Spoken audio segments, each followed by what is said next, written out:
Is the lord. ఈరోజు దేవుని వాగ్దానం ఇర్మియా గ్రంథము 15వ అధ్యాయము 21వ వచనం.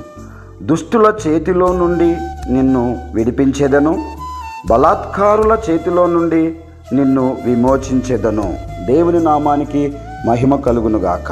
దేవుడు వాగ్దానము ద్వారా దేవుడు మన జీవితంలో ఆశ్చర్యకార్యము చేయనుగాక.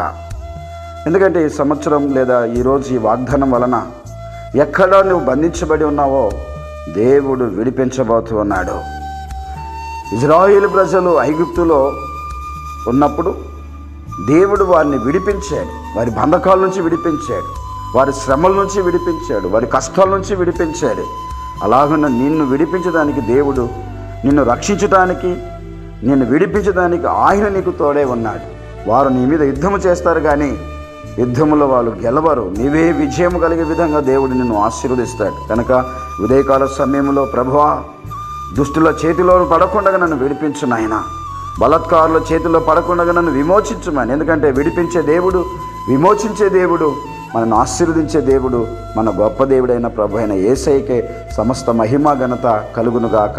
ఈ వాగ్దానం మన జీవితంలో నెరవేర్చబడునుగాక.